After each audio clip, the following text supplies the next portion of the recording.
Okay. No doubts in question number 1 to 14, all of you? Let me confirm once. No doubts in question number 1 to 14. Shall we proceed? Okay.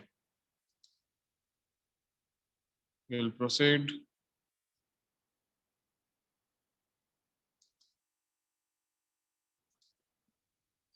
Question number 15 to 29. Doubts from question number 15 to 29. We'll do the 15th one first. The area bounded by the x-axis, the curve y equal to f of x and y equal to f of x. And the lines x equal to 1, comma x equal to b is equal to under root b square plus 1 minus root 2. For all b greater than 1, then f of x is.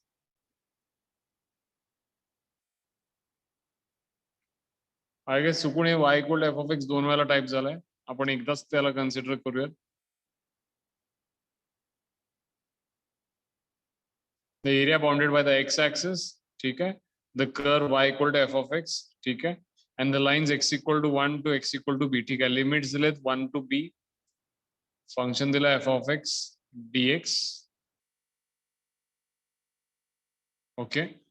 आणि ही जी काही area आहे, that is under root b square plus 1 minus root 2. Okay. For all b greater than 1. Okay.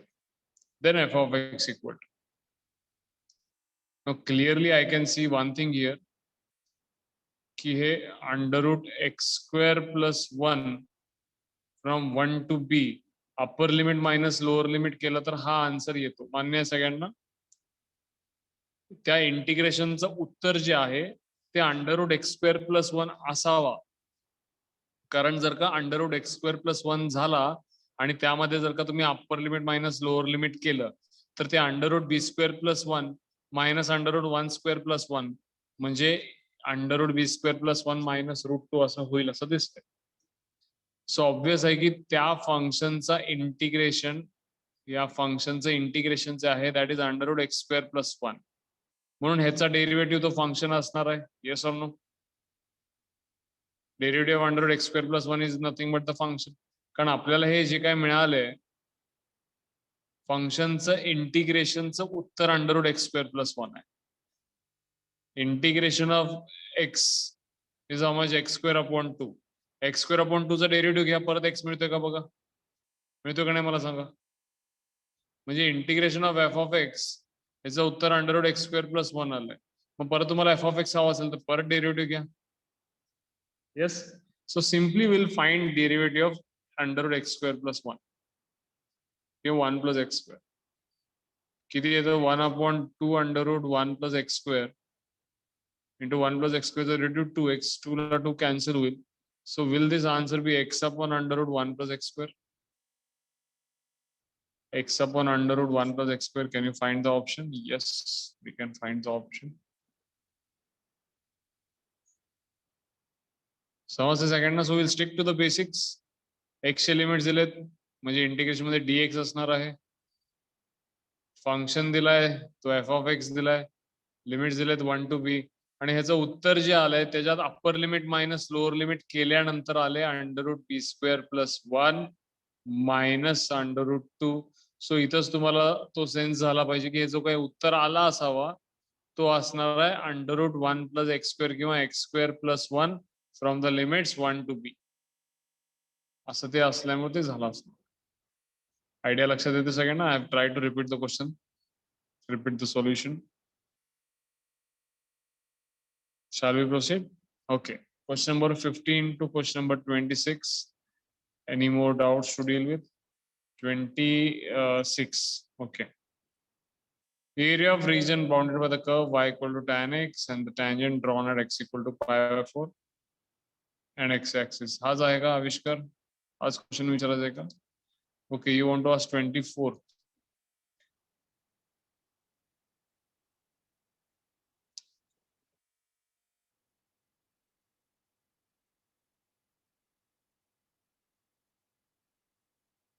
The part of the line, straight line y equal to x plus 1 between x equal to 2 and x equal to 3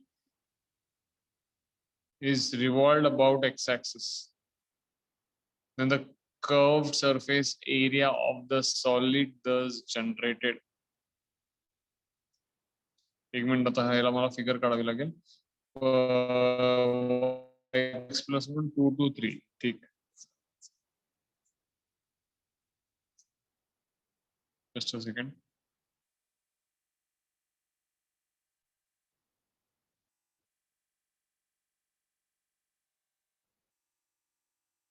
y equal to x plus 1 जो आहे ती जी काही ती line slope 1 आणि y intercept 1 असलेली आहे.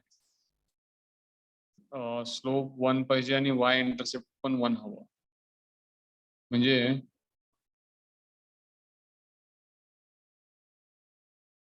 y 0 टाकला तर x minus 1. ठीक आहे. ही ती लाईन आहे लॉजिकली जर काढायला गेली तर. त्याचा y इंटरसेप्ट हा 0,1, x इंटरसेप्ट हा -1,0. तुम्ही चेक करू शकता. y 0 टाका, x ची व्हॅल्यू -1 मिळेल. x 0 टाका, y ची व्हॅल्यू 1 मिळेल. या लाईन आपल्या कुठून इंटरेस्टेड आहात आपण? 2 पासून 3 पर्यंत. फ्रॉम 2 to 3 म्हणजे एवढाच पार्ट 2 पासून 3 पर्यंत. काय करायचं ह्याला? 2 पासून 3 पर्यंत केल्यानंतर yes, they are what they are doing here. Let us read the question. The is revolved about x-axis and the curved surface of the solid thus generated is. Okay. You tell me, everyone please tell me. First of all, from 2 to 3 जे आहे, from 2 to 3 जे आहे, जर ह्याला revolve केलं, if you revolve दिस, लक्षात येते का बघा, हा जो काही एवढा पार्ट आहे त्याला x च्या भोवती रिव्हॉल्व केलं म्हणजे काय केलं तुम्हाला सांगतो. हे x इक्वल टू 2 ला त्या लाईनला एक काठी जोडली, 3 ला एक काठी जोडली. ठीक आहे. हे आपला मेन बार झाला. या बारला तसंच ठेवला आणि या काठी अशा गोल फिरवल्या तर तुम्हाला जी काही फिगर मिळेल ती figure, really sorry,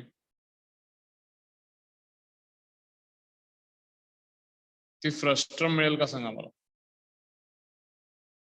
whatever figure you will get, will that be a frustrum? एवढंच की तो आडवा मिळेल. म्हणजे मी तुम्हाला वाटलं तर तसं दाखवतो, कसं मिळेल ते दाखवतो.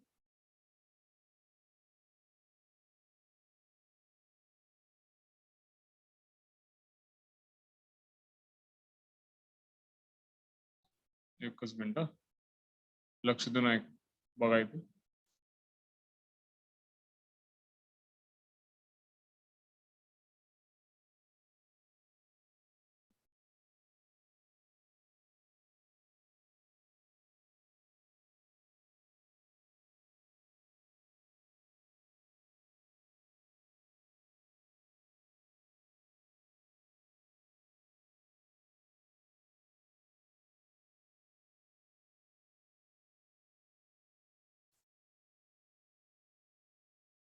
असा फ्रस्ट्रम तयार होईल का मला सांगा. हे तुमचं 2 to 3 मधला जो काही हा पार्ट आहे, हा पार्ट असा गोल गोल फिरला तर असा फ्रस्ट्रम तयार होईल का?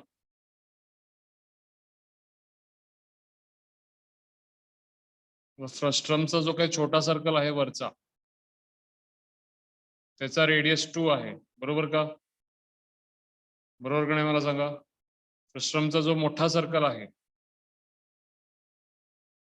त्याचा रेडियस किती आहे? 3. फ्रस्ट्रमची हाईट जी आहे h ती 1 आहे. So small r is 2, capital R is 3 and height of the frustum is 1. Curved surface area of frustum चा फॉर्म्युला काय आहे मला सांग. Curved surface area of frustum. Frustum म्हणजे माहिती आहे ना काय असतं, कोनला वरनं कट केलं तर ते फ्रस्ट्रम तयार होतं, एवढाच विषय असतो. Curved surface area of frustum when you know the radius and height. Both the radius and height माहित असताना कर्व्ड सरफेस एरिया काढता आली पाहिजे ना. चेक करून सांगता मला नंतर फ्रस्ट्रमचा कर्व्ड सरफेस एरिया.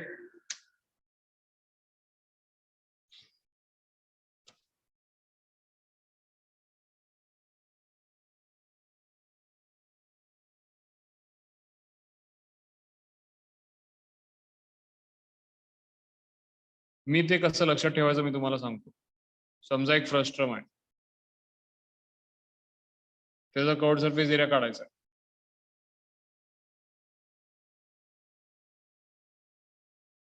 माझी टेक्निक अशी असायची की आता हा पार्ट तर आपण कट केला ना, हा काढून टाकला तर राहिला फ्रस्ट्रम. एवढ्याचा रेडियस आपला 2 आहे, एवढ्याचा रेडियस आपला 3 आहे. सो मला जर एवढ्याच पार्टची कर्व्ड सरफेस एरिया काढायची असेल तर मी काय करणार, मोठ्या कोनची कर्व्ड सरफेस एरिया, मोठा कोन म्हणजे हा पूर्ण मोठ्या कोनची कर्व्ड सरफेस एरिया मायनस या छोट्या कोनची कर्व्ड सरफेस एरिया, हे दोन कर्व्ड सरफेस एरिया मायनस केलं तर मला आन्सर मिळेल का?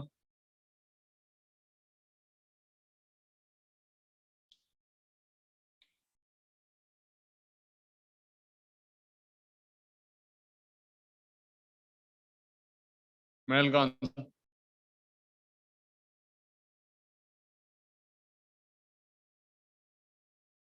Tell me.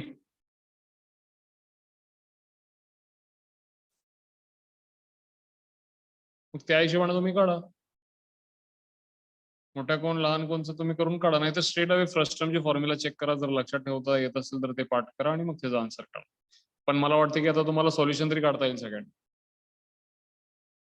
आणि वेकॉम असल्यामुळे तुम्हाला फिगर पण चांगल्या लक्षात आले असते. फिरलं की ते कसं दिसेल कळालं ना. आणि जर काही व्हॉल्यूम काढायचा असेल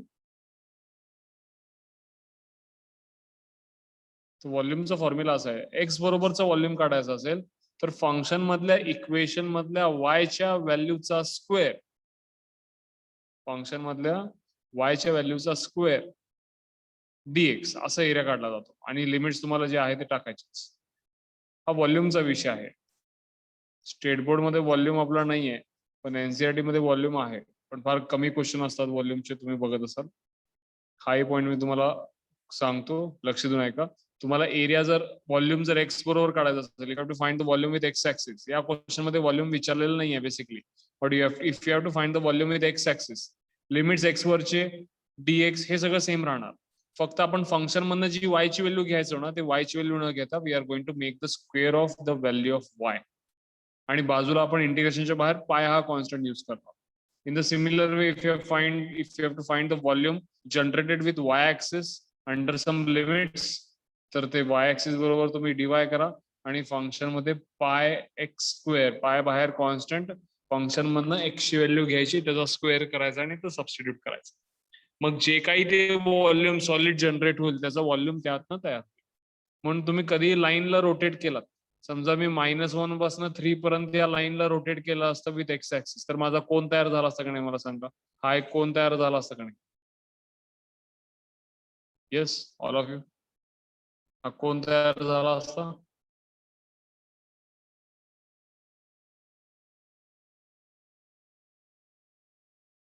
सांगा बघू.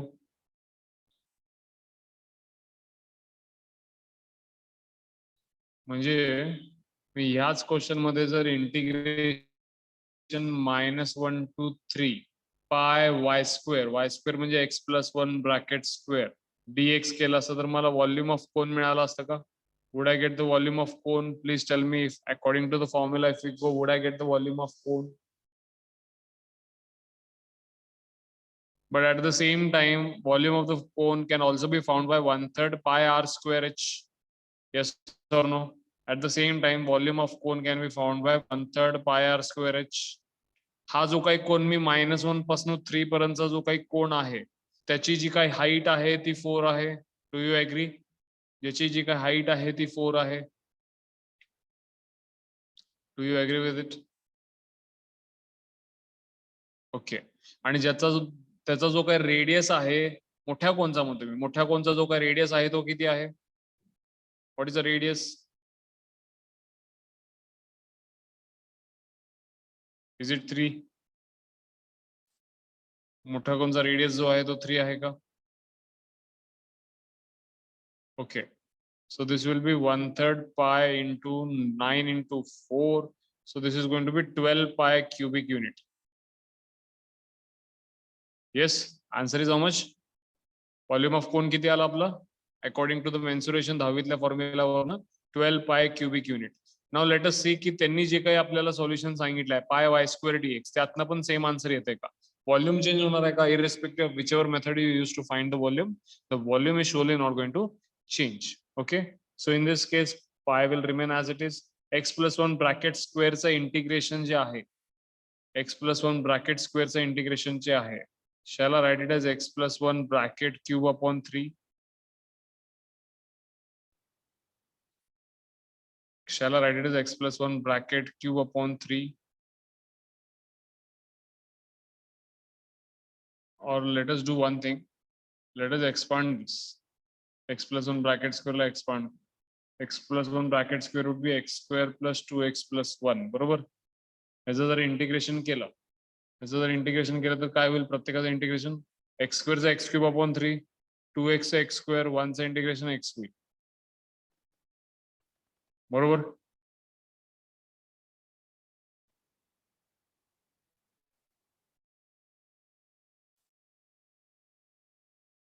Yes. So pi will remain as it is. X square चा किती? x cube upon 3, 2x integration x square, 1 चा integration x. Upper limit minus lower limit. First let us put the upper limit. Upper limit put केलं तर किती होतं? 3 चा cube 27. 27 upon 3 झालं 27 upon 3 हे झालं 9 plus 3 चा square 9 plus 3. 9 plus 9 18 plus 3 21 झाला. अप्पर लिमिट झाला 21 मायनस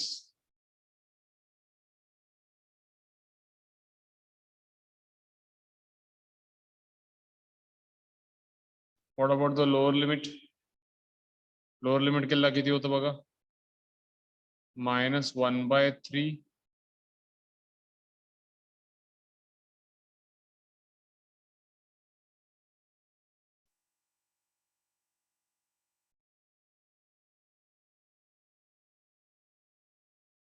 -1 टाकलं की -1/3 plus 1 -1. What is the answer? 1 minus 1 will get cancelled. 21 plus 1/3 येते. कुठेतरी कॅल्क्युलेशन चुका लागलं.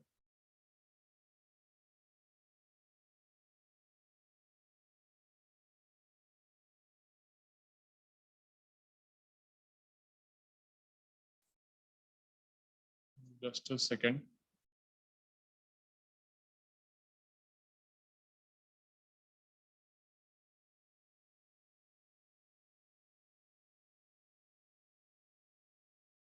कोणचा व्हॉल्यूम आपण जो काढलाय तो बरोबर काढला का चेक करा. व्हॉल्यूम ऑफ कोण किती असतं? 1/3 pi R square H. Radius पण बरोबर घेतलेला आहे आपण. जस्ट अ सेकंड, आपला रेडियस चुकलाय. एवढं आपल्याला कळालं नाही की आपला रेडियस म्हणजे आपली हाईट आहे ना ही, म्हणजे एवढा पार्ट आहे ना हे. रेडियस म्हणजे वाय कोऑर्डिनेट, बरोबर. आपण तिथं रेडियस हा एक्स कोऑर्डिनेट घेतलाय. एक्स ची व्हॅल्यू 3 असताना वाय ची व्हॅल्यू किती होते? 4. चांगलं झालं आपण आधीच ते लक्षात आलं आपल्याला. इथले रेडियस पण आपले चुकले. एक्स कोऑर्डिनेट 2 आहे, पण एक्स कोऑर्डिनेट 2 असताना त्याचा वाय कोऑर्डिनेट किती आहे? 3 आहे. एक्स कोऑर्डिनेट 3 असताना वाय कोऑर्डिनेट किती आहे? 4 आहे. म्हणून फर्स्ट टर्मच्या केसमध्ये सुद्धा तुमचे जे काही दोन रेडियस आहेत ते 2 आणि 3 नाही आहेत, दे आर 3 and 4. आणि कोणचा व्हॉल्यूम काढत असताना सुद्धा तुमचं जे काही रेडियस आहे 1/3 पाय आर स्क्वेअर म्हणजे 4 स्क्वेअर इंटू एच म्हणजे 64/3 होईल का? 64 पाय/3. Please tell me this is going to be wrong. आपण चुकून एक्स कोऑर्डिनेट घेतलेत रेडियस साठी. आपला एक्स कोऑर्डिनेट नाही, आपला वाय कोऑर्डिनेट पाहिजे. वाय कोऑर्डिनेट हा एक्स कोऑर्डिनेट पेक्षा एकानं जास्त आहे ना. Y equal to x plus 1. We have made this mistake here. 16 4 64. 64 pi आपला राईट साइडनं आन्सर येतो. इथं पण तुम्ही आन्सर काढला तर तुम्हाला तेवढंच मिळेल. 21 मायनस मायनस होईल plus so pi into 21 plus 1/3 हे तुम्ही करा, याचं उत्तरही 64 पाय/3 येतं बघा. आन्सर झाले का मॅच?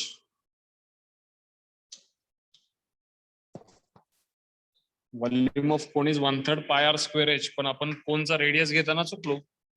कोणचा रेडियस आपण एक्स कोऑर्डिनेट घेतला त्याचा, कोणचा रेडियस त्याचा वाय कोऑर्डिनेट असेल ना.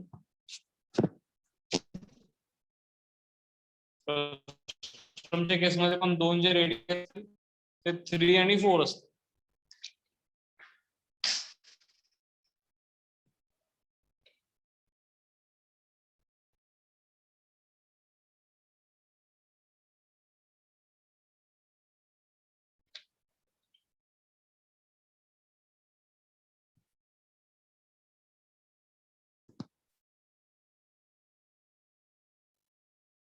Got it, all of you?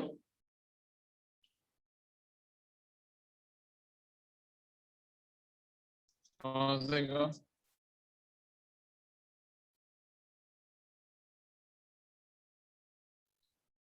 Okay. Any more doubts till question number 27? Are there any more doubts till question number 27, 29? 29 पर्यंत आणि कुठले डाउट्स आहेत का? व्हॉल्यूमचे कुठले असतील तर तुम्ही सोडवा बरं का, आता तुम्हाला सुटतील. आता सरळ एवढाच आहे, पाय वाय स्क्वेअर किंवा पाय एक्स स्क्वेअर, पाय वाय स्क्वेअर डी एक्स किंवा पाय एक्स स्क्वेअर डी वाय. पण व्हॉल्यूमचे अगदीच एखादा प्रश्न तुम्हाला दिसेल, फारसे दिसणार पण नाही. तोही प्रश्न व्हॉल्यूमचा नव्हताच. Anyways tell me any more doubts till 50, 50 पर्यंत, 31 to 50, 30 to 50 रादर. पहिला 44 पर्यंत सांगा, 30 to 44. 30 to 44 मध्ये काय डाउट्स आहेत का? 38, 35. Okay. Please pay attention. First we'll go with 35. 35, area of the curve bounded by y-axis. काय अडचण आहे? You have to find the area of this curve bounded by y-axis. If it is bounded by y-axis, you have to use dy. Yes or no?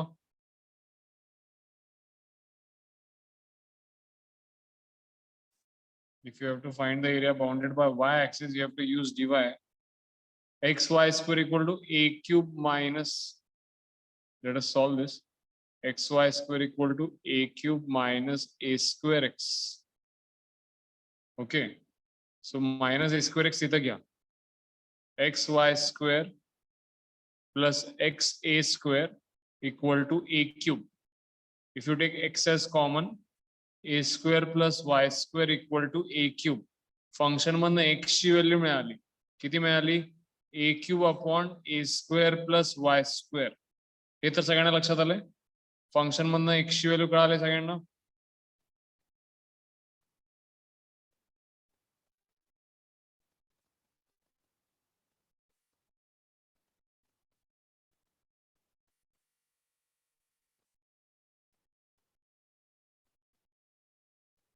The area of the curve xy square equal to a square into a minus x bounded by y-axis. It has to be bounded by y-axis. So x equal to a cube upon a square plus y square हे झालं.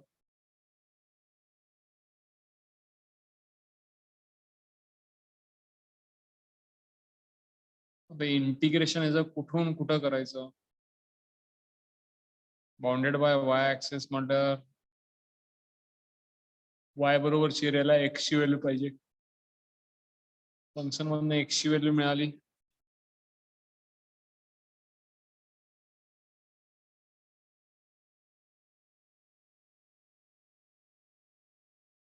y equal to 0 ला x ची value किती आहे बघा.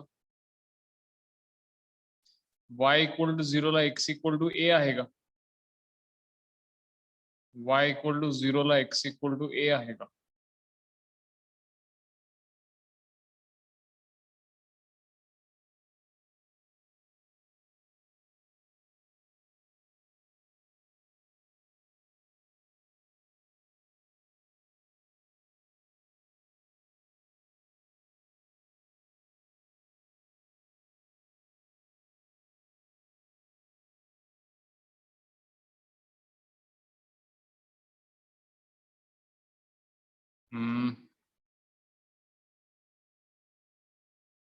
x equal to 0 ला काय होतं? For the value x equal to 0 इक्वेशनच पूर्ण मॅनेज होऊन जात. हे 0 झालं. म्हणजे x इक्वल टू 0 ला y इक्वल टू इन्फिनिटी येणार. का सांगतो तुम्हाला? If x is 0, right side पण 0 झाली पाहिजे, लेफ्ट साइड 0, म्हणजे y इक्वल टू इन्फिनिटी होते का नाही मला सांग. Yes, x equal to 0, y equal to infinity. Yes or no? कारण बघा ना, x equal to a cube upon a square plus y square तुम्ही म्हणताय, बरोबर. मी म्हणतोय की x ची लेफ्ट साइड 0 झाली तर राईट साइड 0 केव्हा होऊ शकते? न्यूमरेटरला तर a क्यूब आहे, तो तर कॉन्स्टंट आहे. राईट साइडला 0 तेव्हाच होणार आहे जेव्हा डिनॉमिनेटरला इन्फिनिटी होईल. येस, इन्फिनिटी केव्हा होणार? जेव्हा y स्वतः इन्फिनिटी होईल.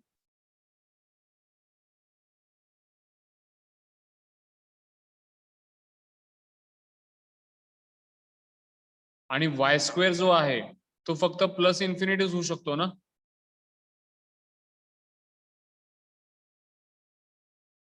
म्हणजे y तुमचा जो आहे तो प्लस इन्फिनिटी पण व्हॅल्यू घेऊ शकेल, मायनस इन्फिनिटी पण व्हॅल्यू घेऊ शकेल. आणि स्क्वेअर झाल्यामुळं ते पॉझिटिव्ह राहिल्यामुळं खाली इन्फिनिटी तयार झाला आणि ते अप्रोच झालं 0 कडे. Yes, all of you. मग एक काम करून बघा,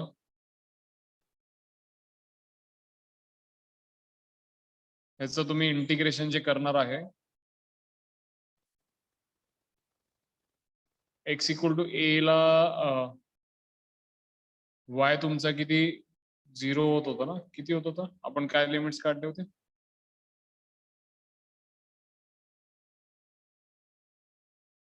सॉरी, x इक्वल टू 0 ला y equal to a. Just a second, confusion होते. x इक्वल टू 0 जर झाला तर y हा प्लस मायनस इन्फिनिटी. आणि एक लिमिट्स कुठले काढले होते आपण? x equal to, if x is equals to a, how much is going to be y? Correct, y is going to be 0. So please pay attention. We have got the limits, only we are one step away from the solution. Integration तुम्ही 0 to infinity करा, सांगतो तुम्हाला मी. Find integration 0 to infinity. Function मधनं x ची value, bounded with y axis पाहिजे तर function मधनं x ची value a cube upon a square plus y square. Tell me what is the answer for this. a cube constant राहणार आहे, 1 upon a square plus y स्क्वेअरचा answer काय असतं? 1 upon a square plus y स्क्वेअरचा answer 1 upon x square plus a square tan inverse x by 1 upon a square plus y square. Integration 1 upon 1 plus a square plus x square काय असतं? Integration 1 upon x square plus a square. Is it tan inverse x by? बाजूला 1 upon a येतं का यामध्ये? बाजूला 1 upon a असतं का? बाजूला 1 upon a असतं का? नसतं? का असतं? बघा डेरिव्हेटिव्ह कडून. tan inverse x upon a is derivative 1 upon 1 plus x upon a bracket square into x upon a is derivative 1 upon a. इथला खालचा a square वर जाणार आहे. त्या a square ला घालवायला एक a तर तुम्हाला उजवीकडे आहे, एक a तुम्हाला पण लावायला पाहिजे. So 1 upon a असतं त्यात. So 1 upon a square plus y square चं integration 1 upon a tan inverse of y upon a. Please put the limits now. Upper limit minus lower limit, इथं तर a square राहणार आहे. Upper limit tan inverse infinity म्हणजे pi by 2 minus tan inverse 0 म्हणजे 0. म्हणजे पाय a square by 2 तुमचं फक्त अर्धा आन्सर आलंय बरं का. This is not actually why, because तुम्ही इंटिग्रेशन जे केलंय, we have done it to infinity. तो जो काही कर्व आहे तो दोन्हीकडे इन्फिनिटीकडे अप्रोच करतो, असं अशा प्रकारचा तो कर्व आहे. आणि तुम्हाला विथ y ऍक्सिस विचारलंय, मग तुम्ही 2 न मल्टिप्लाय करायचं काय येणार का नाही मला सांगा. आपण 0 पासून फक्त इन्फिनिटी काढलं, पण मायनस इन्फिनिटी टू 0 मध्ये पण एक्झिस्ट करतं का नाही. मग हे एरिया डबल होणार आहे, म्हणजे इंटू 2 जर केला आहे तर याचं उत्तर पाय a स्क्वेअर येईल. चेक करा, पाय a स्क्वेअर आन्सर दिले. Please check if the answer is pi a square.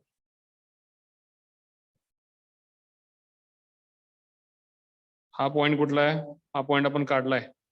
y 0 होतो त्यावेळेला x इक्वल टू a ला, म्हणजे a,0.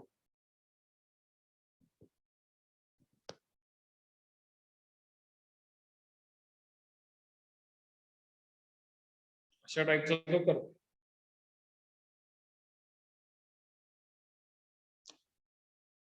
x equal to a cube upon a square plus y square.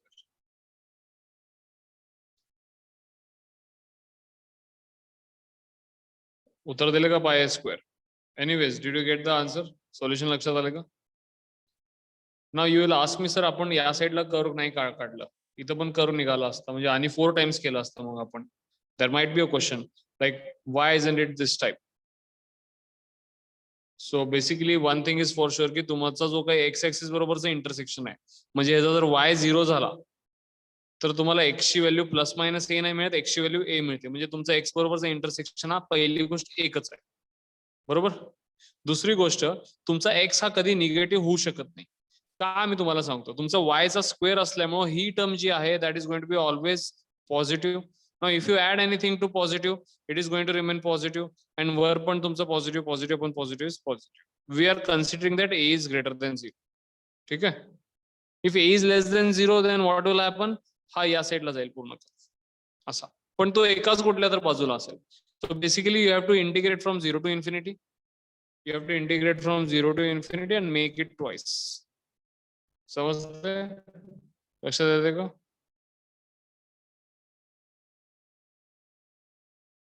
Okay.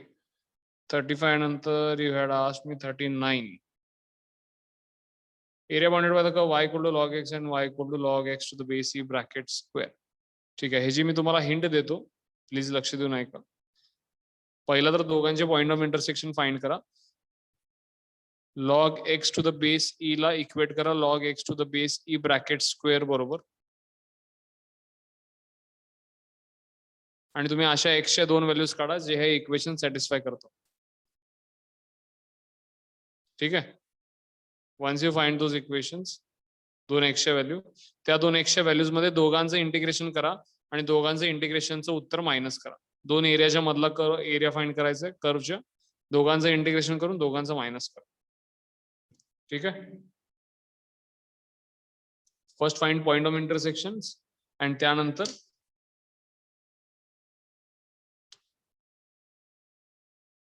and let me tell you, दो point of intersection जे आहेत ते पण मी तुम्हाला सांगतो, x इक्वल टू 1 आणि x इक्वल टू e आहेत. ठीक आहे. तुम्ही बघू शकताय 1 ला पण दोघांचे व्हॅल्यू सेम आहेत आणि e टाकला जरी दोघांचे व्हॅल्यू सेम येतात. सो इंटिग्रेशन 1 टू e, दोघांचे इंटिग्रेशन करा 1 टू e मध्ये आणि दोन्ही सबस्ट्रॅक्ट करा. कसेही सबस्ट्रॅक्ट करा, शेवटी जो फायनल आन्सर येईल त्याला मॉड द्यायला विसरू नका. Any more question from this page? 38 वाला पण same. Area bounded by the curve y square equal to 8x, right handed parabola and line आहे y equal to x. Parabola आणि लाईन आपण सोडवलेला आहे. You can see that.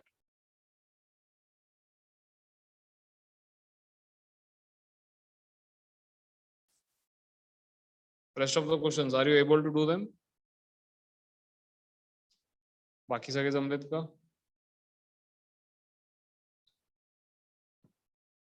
चलो, I guess की तुम्हाला चांगलीच क्लॅरिटी मिळालेली आहे एरिया अंडर कर्वची. Tomorrow we'll start differential equation. Okay, I'll record this. I have already recorded. I'll upload this